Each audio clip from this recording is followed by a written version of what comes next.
રીતે શીખવા માટે તત્પર અને સક્ષમ હોય છે। બાળકો તેની પ્રવૃત્તિ દ્વારા જ જ્ઞાન મેળવે છે।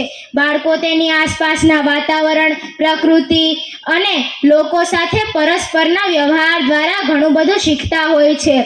વર્ષ 2024 બાળ વૈજ્ઞાનિક પ્રદર્શનના મુખ્ય વિષયો ટકાઉ ભવિષ્ય માટે વિજ્ઞાન અને તકનીકીમાં આ વર્ષના સેમિનારના મુખ્ય વિષયો ટકાઉ ભવિષ્ય અને સ્વાસ્થ્ય માટે મિલેટ્સમાં હું સૂત્રાપાડા તાલુકાની જગ્યા પ્રાથમિક શાળાની ધોરણ 6 ની વિદ્યાર્થીની બારડ ધ્રુમાબેન અમારા માર્ગદર્શક શિક્ષક શ્રી કકુભાભી રાઠોડના માર્ગદર્શન હેઠળ હું ટકાઉ ભવિષ્ય અને સ્વાસ્થ્ય માટે મિલેટ્સ વિશે બોલું છું। તો મંચસ્થ મહાનુભાવો અને સહપાઠીઓને નમ્ર વિનંતી, મને શાંતિથી સાંભળો। આ વખતના સેમિનારમાં કઈ બાબતની ચર્ચા કરવામાં આવી છે તે વિશે હું કહીશ। ત્યારબાદ મિલેટ્સ શું છે, તેના ઉપયોગો અને ફાયદાઓ વિશે કહીશ।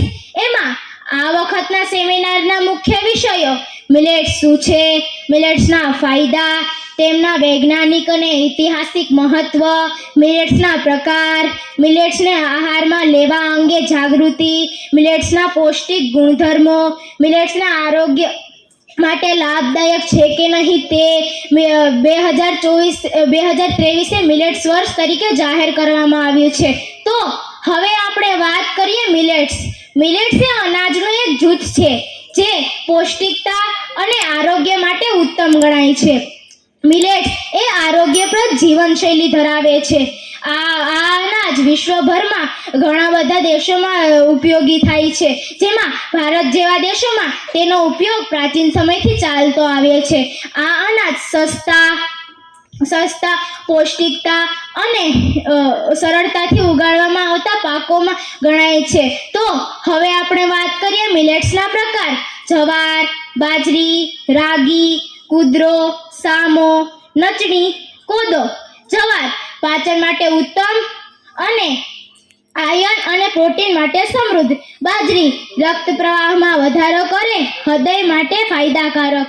રાગી કેલ્શિયમ માટે ઉત્તમ અને હાડકાના આરોગ્ય માટે ઉત્તમ। સામો ઓછા કેલરી વાળું, પાચન માટે ઉત્તમ ગણાય છે। નચણી ફાઈબરથી ભરપૂર, પાચન માટે ઉત્તમ। કોદો ડિટોક્સિફિકેશન માટે મદદરૂપ થાય, એન્ટીઓક્સિડન્ટ માટે મદદરૂપ છે।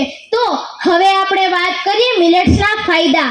મિલેટ્સના ફાયદા એ છે કે ડાયાબિટીસને નિયંત્રણ કરવામાં મદદ કરે છે, ફાઈબરથી ભરપૂર હોવાના કારણે પેટને સ્વચ્છ રાખે છે, હૃદયના આરોગ્ય માટે ઉત્તમ ગણાય છે, ઘણું પૌષ્ટિક જેમ કે આયર્ન, કેલ્શિયમ અને મેગ્નેશિયમ।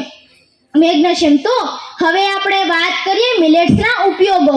મિલેટ્સના ઉપયોગો આટલા પ્રકારના છે જેનાથી આપણે ઘણી બધી વાનગીઓ બનાવી શકીએ છીએ, જેમ કે ભાત, ખીચડી, રોટલી, દૂધિયો પેચ અને ડેઝર્ટ બનાવી શકીએ છીએ।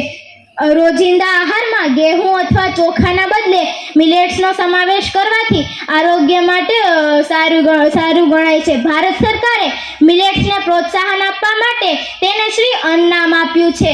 તેના વાવેતર અને ખાવાની પદ્ધતિના પ્રકાર અને પ્રચાર માટે અભિયાન ચલાવ્યું હતું। માનનીય નરેન્દ્ર મોદીજીએ 2021-22 ને મિલેટ્સ વર્ષ તરીકે જાહેર કર્યું છે અને આપણા G20ના મંડપમ સમયે ઘણી બધી વાનગીઓ મિલેટ્સથી જ બનાવવામાં આવી હતી। તો આપણે પણ હવે મિલેટ્સ તરફ વળીએ। આભાર।